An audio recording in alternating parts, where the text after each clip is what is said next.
Olá pessoal, que a graça e a paz de nosso Senhor Jesus sejam abundantes sobre a vida de vocês.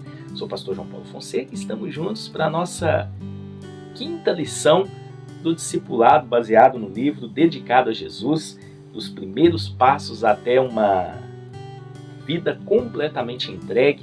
É uma publicação da BV Books. Se você quiser adquirir esse livro, na descrição eu já deixei o link para você estar comprando. E nessa quinta lição a gente quer trabalhar dentro do tema O Evangelho de Jesus. Como alguém obtém salvação e vida eterna? Bom, as 5 primeiras lições do nosso discipulado, elas foram bem intencionais.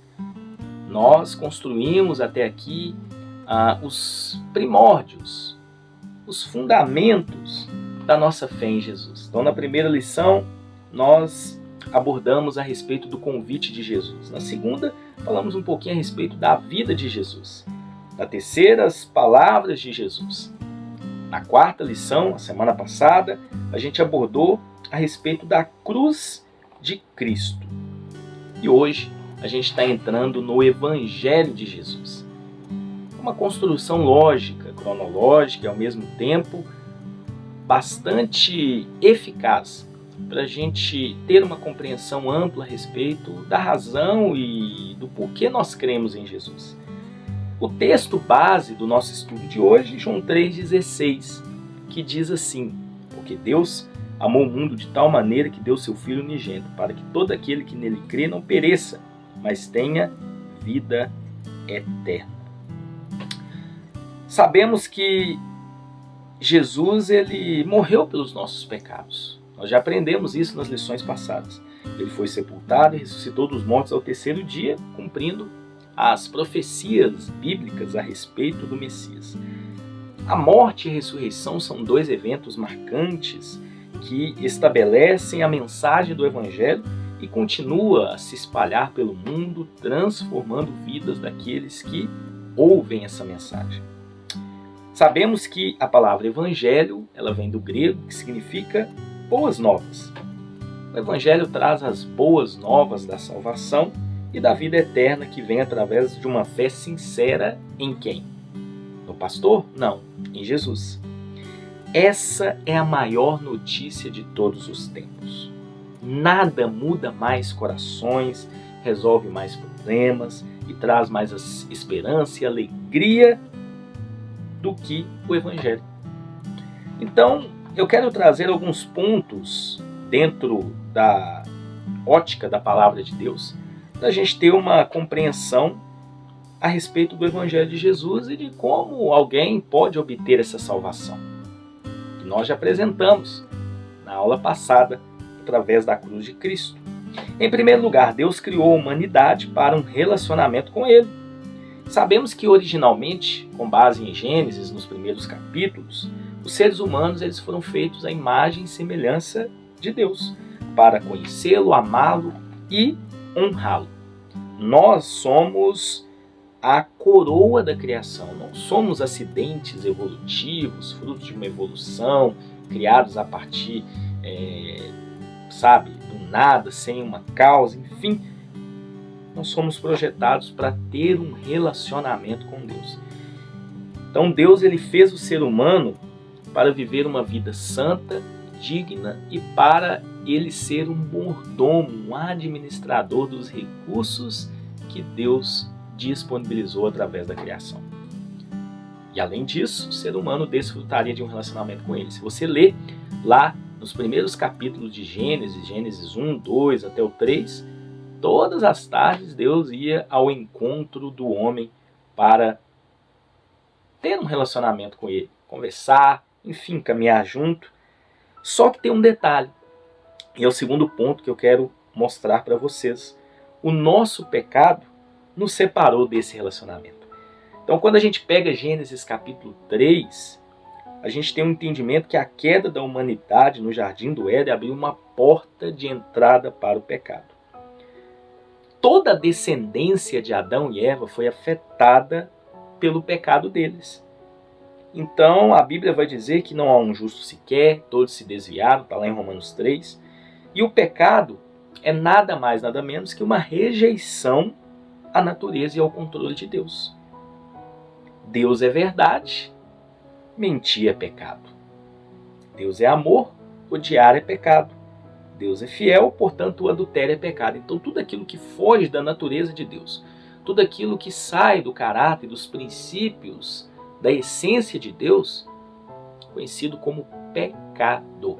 A palavra pecado literalmente é errar o alvo, é sair do propósito original de Deus com relação à conduta, pensamentos, ações, palavras. Então, a desobediência àquilo que Deus estabeleceu como princípios foi a causa da entrada do pecado no mundo, a queda de Adão e Eva lá no Jardim do Éden. E aí toda a sua descendência foi afetada. Já que a lei de Deus nos expõe e revela que somos culpados e nunca sobreviveríamos ao julgamento de Deus por conta própria, esse pecado nos separou e nos afastou de Deus. Que situação, né? Mas aí eu trago o terceiro ponto.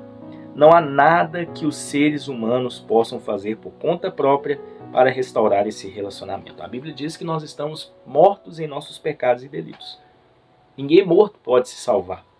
Nossas boas ações nunca apagarão todos os outros pecados que nós cometemos. Porque a Bíblia diz que não há um justo sequer, todos se desviaram, todos se extraviaram. Então o que Jesus fez por nós, nenhum de nós poderia fazer. Ele viveu uma vida justa, santa, sem pecado, para cumprir fielmente, perfeitamente a lei de Deus e todos os requisitos, já que a Bíblia diz que o salário do pecado é a morte. Lembra lá no Antigo Testamento que tinham que pegar um cordeiro sem defeito, sem mancha, sem mácula? Aquilo era um simbolismo, porque Jesus ele foi esse cordeiro sem mancha, sem mácula, que única, eficaz e de uma vez por todas cumpriu os requisitos, se sacrificando por nós. Foi o sacrifício único e eficaz. Então ele assumiu a morte que merecíamos e morreu em nosso lugar. Ele satisfez a justiça de Deus, mas também demonstrou misericórdia e amor a dar a sua vida em resgate de muitos. Então nós não conseguiríamos fazer isso. Nenhum de nós pode se auto-salvar, né? Nenhum de nós pode se auto-salvar. Somente em Jesus nós encontraremos essa salvação. E aí o quarto ponto é que Jesus oferece vida eterna em um relacionamento reconciliado a qualquer um que se arrependa dos seus pecados, tendo fé nele. Então, Deus ordena que todas as pessoas em qualquer lugar se arrependam e se afastem dos seus pecados. Deus ele amou o mundo. Ele não faz acepção de pessoas. Ele deseja que todos se salvem e cheguem ao conhecimento da verdade. Ele não quer que ninguém pereça, mas que todos se arrependam. Lá em Romanos 5 diz que o pecado entrou no mundo por meio de Adão e aí todo mundo foi afetado. Mas a oferta de salvação, ela também foi oferecida por um homem, sendo que todos podem ser salvos. Todos são salváveis, é isso mesmo. Qualquer um que confessar o Senhor Jesus e crer no coração que ele ressuscitou dentre os mortos, será salvo. Então essa é a oferta de salvação. O que eu preciso fazer para ser salvo? Crer no Senhor Jesus e se arrepender dos nossos pecados. Foi essa a pergunta que a multidão fez para Pedro lá em Atos 2. Irmãos, o que faremos? Pedro falou, arrependam cada um de vocês e sejam batizados em nome de Jesus para a remissão dos seus pecados. Há um caminho e há um meio para qualquer pessoa se salvar. E em Jesus temos essa dádiva.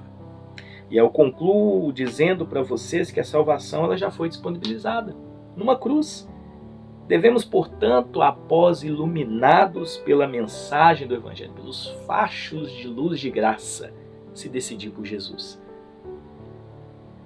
A mensagem do Evangelho, as boas novas de salvação, elas funcionam como uma revelação, uma luz que ilumina e traz a visão novamente àqueles que estavam cegos.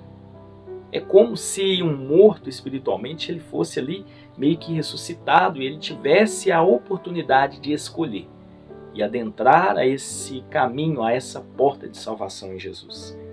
Então devemos nos converter a Ele de todo o coração, crendo no seu sacrifício e nos arrepender dos nossos pecados.